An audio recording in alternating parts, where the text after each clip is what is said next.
آپ نے کبھی نوٹس کیا کہ اس کو کس چیز کے نشان لگ رہے ہیں اور آپ نے کبھی اس سے پوچھا یہ بات کی؟ ہاں جی کافی دفعہ کی، میں نے اپنی والدہ سے بھی بات کی کہ یہ لڑتا اور جھگڑتا بڑا ہے۔ آپ ایک کام میں بتاتا ہوں، جی بڑا میں بات تو اچھی بات ہے، پیاری بات ہے، ہاں میرا بھی میرے بچوں کی طرح ہی ہے۔ میں اقرار بھائی آپ کی بڑی رسپیکٹ کرتا ہوں، مجھے وہ آپ مجھے میں قصوروار ہوں، میرا بچہ قصوروار ہے۔ اگر میں کہہ رہا ہوں جینون ہوگا تو ہوگا، جی وہ آپ ضرور، میں خود کروں گا، میں خود چلا جاؤں گا، آپ پنش کریں۔ ٹھیک ہے، آپ نا ایک کام کیجئے گا، مجھے جج نہ کریں، میں نے آپ کو کیمرے کا کہا، میں تو ایویڈنس کی بات کر رہا ہوں، میں بھی آپ کے ساتھ کھڑا ہوں۔ اور دوسری بات کہ پیچھے ویڈیو گیمز ہیں، ٹھیک ہے، وہاں پہ نا اس بچے کو نا آپ ایک اچھا میری نا اچھا ایک آخری بات ہے، پھر ہم اس پہ ایویڈنس پہ چلاتے ہیں۔ اگر یہ اتنا برا ہے، لڑتا ہے، جھگڑتا ہے، روزانہ زخم کھا کے آتا ہے، پھر آپ کا کام تھا اس کو آپ کس کے والدین کے گھر واپس بھجوا دیتے ہیں۔ جی بالکل، پھر آپ یہ ہاں ابھی آپ کے سامنے بھی فون کرتے ہیں، ان کو کہتے ہیں کہ اس کو لے جاؤ، ہم گھنٹے میں آ رہے ہیں، 2 میں آ رہے ہیں، 6 مہینے گزر گئے وہ آتے ہی نہیں۔ نمبر اس کی والدہ کا ٹھیک ہو گیا،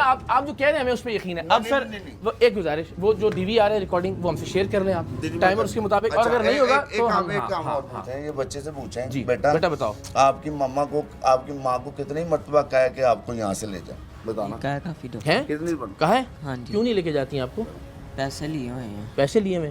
کتنے پیسے لیے ہوئے؟ مجھے 80,000 روپیہ کہتے ہیں لیا ہوا ہے۔ اچھا وہی آپ کو بتاتی ہیں؟ ہاں جی۔ اچھا تم گیموں پہ جاتے ہو کھیلنے کے لیے؟ ہاں جی۔ وہاں لڑائی وڑائی ہوئی کبھی آپ کی؟ نہیں۔ اگر بیٹا جھوٹ نہیں بولنا، میرا بچہ میری بات سن دے، ہمیشہ نا تمہیں کبھی ایسے لگا کہ میں نے کبھی تمہیں کوئی ایسا نہیں وہاں پہ تو کہہ بھی نہیں رہا، نہیں میں بتانے لگا، میرا بیٹا یہ نا بڑی مصیبت پڑ جانی ہے میرے لیے، میری بات سن، جھوٹ نہ بول میرا بیٹا، جو بات ہے سچی بتانی ہے، ٹھیک ہے؟ ایسے نہ کر، یہ سارے آگے کھڑے ہوئے ہیں نا، یہ چل اگر ہوتا ہے نا کبھی باجی نے غصے میں بولا ہو، بھائی نے غصے میں بولا، آج آ کے نا مجھے یہ بڑی مصیبت پڑنے والی ہے۔ وہ صحیح کہہ رہے ہیں، بتاؤ تو آپ نے صحیح بات بتانی ہے مجھے، ٹھیک ہے؟ ادھر دیکھو، میری طرف دیکھو، صحیح بتاؤ یہ کہاں سے لگے ہیں زخم آپ کو؟ یہ بھائی نہیں مارا ہوا اور باجی نے مارا ہوا ہے۔ مارا ہوا ہے؟ ہاں جی۔ ٹھیک ہے، بچہ اپنی بات پہ قائم ہے۔ سر گھر کے مالک کا کہنا تھا کہ ان کے گھر کے مختلف حصوں میں سی سی ٹی وی کیمراز لگے ہیں، اگر بچے پر تشدد ہوتا ہے تو وہ کیمروں میں ریکارڈ بھی ہوا ہوگا، لیکن بچے کو خود پر تشدد کا وقت اور تاریخیں تو یاد نہیں تھی کہ ہم وہ ریکارڈنگ تلاش کر سکتے، اور دوسرا یہ ان کے گھر کے اندر کی ریکارڈنگز تھیں جنہیں بطور ثبوت بھی ساتھ نہیں لے جایا جا سکتا تھا کیونکہ یہ ان کے اہل خانہ کی پرائیویسی کا معاملہ تھا۔ اچھا اب ظاہر ہے چونکہ اس کو ایگزیکٹ ڈیٹ وہ اس کے بقول یاد نہیں ہے، ٹھیک ہے، آپ یہ کہہ رہے ہیں کہ نہیں ہوا، بچہ بھی یہ کہہ رہا ہے، لیکن میں پھر آخری بات یہ کہ یہ ویڈیو اب ظاہر آپ پروڈیوس کریں گے جب کورٹ میں یہ معاملہ جائے گا کہ بھائی یہ ہمارے پاس ہے اور آپ دیکھیے، لیکن پاکستان کا ہر بندہ دیکھ رہا ہے یہ بچہ، اس کا بیان، اس کے زخم، آپ کے خلاف کوئی بات نہیں کر رہا، آپ کو جو آپ کہہ رہے ہیں وہ مان رہا ہے کہ آپ اس سے پوچھتے بھی رہے ہیں، یہ بھی مان رہا ہے کہ جو ہے نا آپ نہیں تشدد کرتے یا مار پیٹ کرتے، لیکن اس کا ایک ایک زخم جو ہے نا، یہ اگین وہی بات کہ چائلڈ پروٹیکشن بیورو کی ٹیم بھی موجود ہے، لوگ بھی فیصلہ کریں گے کہ یہ بچوں کے لڑنے کے نشان نہیں ہیں۔ میری آپ سے درخواست ہوگی اگین، پھر بچے نے اس طرح مجھ سے بات کی نا، اس میں بھی غصہ جھلک رہا تھا، ٹھیک ہے، ایک ناراضگی کا فیکٹر تھا، میری درخواست یہ ہوگی کہ ہم اگر بچوں کو اس سٹیج کے اوپر یا ان کی اس طرح کی غلطیوں پر پردہ پوشی کرتے رہیں گے، کسی اور کا نقصان نہیں ہوگا، ان کا اپنا نقصان ہوگا۔ اچھا آپ اس کو ایک بار گھر میں انویسٹیگیٹ ضرور کیجیے، وہ آپ کا میرا پرومس ہے، میں ضرور کروں بس گا، اتنی سی بات ہے۔ میں نے آپ کو کہا میرے گھر میں کیمرے لگے ہیں، وہ کیمرے بھی آپ ظاہر کورٹ میں پروڈیوس کیجیے گا۔ اچھا دوسری چیز یہ ہے آپ میرے سے پوچھ لیے، سارا کچھ کر لیا، باہر پیچھے نا ویڈیو گیمز ہیں، میں نے آپ کو پہلے ہم اپنے طور پہ اس کو آپ ابھی ایک مرتبہ انویسٹیگیٹ تو کریں، میں بالکل کر لیتا ہوں، یہ میرا آپ سے وعدہ ہوگا۔ آپ نے یہ میرے سے لازمی پرومس کرنا ہے، آپ کو نا کافی حد تک چیزیں کلیئر ہو جائیں گی۔ میں سادہ سی، میں ٹھیک کہہ رہا ہوں، آپ نہیں بچے میں یہ کہہ رہا ہوں یہ سارے زخم، مجھے بھی 20 سال ہو گئے ہیں یہ کام کرتے ہوئے، یہ زخم لڑائی کے نہیں ہیں بچوں کے ساتھ، ٹھیک ہے؟ ایک منٹ، ایک دوسری بات پھر یہ کہ اگر مجھے ہے، آپ اس سے پوچھیں کبھی لڑے ہو؟ ہاں جی ہاں، کہاں پہ نشان لڑائی کا؟ لڑائی کا کوئی شان نہیں، بس ایسے ہی جھگڑا ہو جاتا تھا۔ ہاں میں وہی کہہ رہا ہوں، میں یہ نہیں کہہ رہا کہ نہیں لڑا ہوگا، میں کہہ رہا ہوں یہ زخموں کے نشان لڑائی کے نہیں ہیں نظیم بھائی، یہ والے زخم جو ہے نا، یہ دیکھیں، یہ نہ لڑائی کا، یہ جلانے کا نشان، یہ جلانے کا ہی ہے، ہاں، لیکن کتنی دیر بعد لڑتے ہیں؟ پوچھیں روز لڑتا ہوگا سر، میں کہہ رہا ہوں یہ لڑائی کے نشان نہیں ہے، دیکھیں نا روز لڑتا ہوگا، میں تو مان رہا ہوں بچہ ہے نا، روز لڑتا ہوگا۔ آپ یہ مان رہے ہیں کہ روز بچہ لڑتا ہو لیکن اس کو کوئی اسکریچ نہ پڑے؟ سر یہ اسکریچ ہے، نہیں میری بات، میری بھی جلانے کے اور جو تاروں کے مارنے کے نشان ہے، میں مان لیا، میں کہتا ہوں ایک زخم بھی اگر اس گھر کا دیا ہوا ہے اس کو، باقی سارے باہر کے ہیں، پھر بھی قصوروار ہے۔ جی وہ تو ضرور ہے۔ اچھا اٹس سیلف اس 12 سال کے بچے کو کام پہ رکھنا، یہ آپ سمجھتے ہیں انلیگل ہے؟ جی میں نے آپ کو کیا بتایا؟ اچھا اور ہم جب بھی جاتے ہیں، کیا میں اس طرح اسی لہجے میں بات کرتا ہوں لوگوں سے؟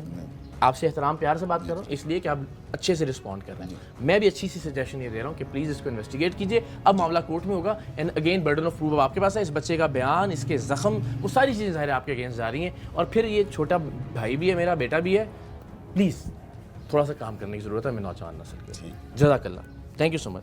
آجائے جی. بہرحال اس تمام بحث کا کوئی نتیجہ برآمد نہیں ہونا تھا اور نہ ہی ہوا. بچہ اور اس کے زخم بذات خود مکمل چارج شیٹ تھے, لہٰذا بچے کو چائلڈ پروٹیکشن بیورو منتقل کیا گیا اور اب بچے پر تشدد کا مقدمہ عدالت میں ہے, جہاں ملزمان اور بچے کے ماں باپ کو طلب کر لیا گیا ہے. کم عمر گھریلو ملازمین پر تشدد کے حوالے سے چائلڈ پروٹیکشن بیورو کی چیئرپرسن سارہ احمد سے بات چیت کی تو حیران کن حقائق سامنے آئے. کچھ دن پہلے ایک واقعہ ہمارے نوٹس میں آیا ہے. ARY کی ٹیم نے ہمیں انفارم کیا ایک واقعے کا, جس میں ایک گھریلو ملازم, ایک بچہ 13 سالہ, اس کے ساتھ تشدد اس پہ کیا گیا بہت برے طریقے سے. اور میں شکر گزار ہوں ARY کی ٹیم کے کہ انہوں نے ہمیشہ ہمیں انفارم کیا امیجیٹلی جب کوئی اس طرح کا انسیڈنٹ ان کی نوٹس میں آیا.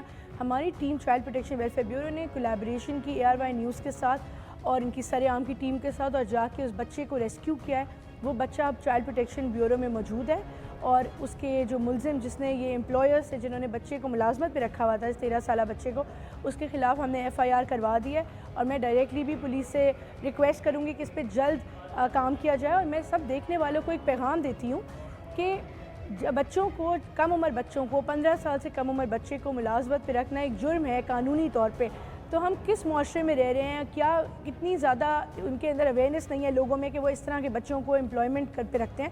تو ایسے لوگوں کے خلاف سخت ایکشن ہونا چاہیے گورنمنٹ کی طرف سے, پولیس کی طرف سے, ان کی جوڈیشری کی طرف سے.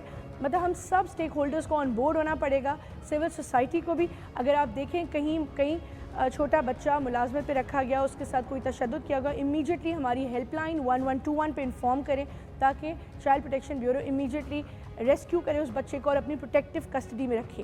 یہ بچے جو ہم ان کو ریسکیو کرتے ہیں یہ بہترین زندگی گزار رہے ہیں چائلڈ پروٹیکشن بیورو میں, جہاں ان کو پڑھائی لکھائی ہنر سب سکھایا جاتا ہے. جب یہ بڑے ہو جاتے ہیں ان کو جابس دلوائی جاتی ہیں گورنمنٹ کی طرف سے. کم عمر بچوں کو گھر پر ملازم رکھنا اور پھر ان بچوں پر وحشیانہ تشدد کرنا کیا واقعی ایک نفسیاتی مسئلہ ہے؟ اور اگر ہے تو اس سے بچوں کی خود کی نفسیات پر کیا اثر پڑتا ہے؟ اور ان نفسیاتی مسائل سے چھٹکارا کس طرح سے ممکن ہے؟ اس بارے میں ہم نے چائلڈ پروٹیکشن اسپیشلسٹ اور ماہر نفسیات فاطمہ طاہر سے بات کی.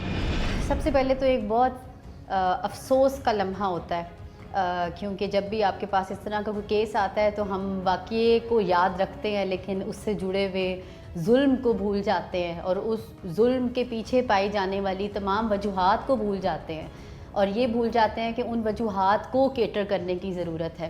سب سے پہلی وجہ جب بھی ان واقعات کی طرف دیکھا جاتا ہے تو یہ دیکھا جاتا ہے کہ جو ظلم کرنے والا ہے وہ کس قسم کی فرسٹریشنز کا شکار ہے, اس نے اپنی زندگی میں کیا کمیاں دیکھی ہیں, کیا غصے ہیں اس کے اندر, کیا جذبات ہیں اس طرح کے جو وہ کہیں اور پہ نکالنے کے بجائے ان بچوں کو ظلم کا نشانہ بنا رہا ہوتا ہے. یہاں پر جو کام کرنے کی عمر ہے وہ 16 سال تک ہے, لیکن 16 سال سے اوپر کا بچہ آپ اپنے پاس رکھ سکتے ہیں, لیکن آپ جتنا بھی ڈومیسٹک وائلنس یا ڈومیسٹک لیبر کا بچہ دیکھتے ہیں وہ ہمیشہ اس عمر سے نیچے کا بچہ ہوتا ہے. اور اگر ہم یہ کہیں کہ ہمارے پاس اویئرنیس کی کمی ہے تو یہ یقیناً ایک جھوٹ ہوگا.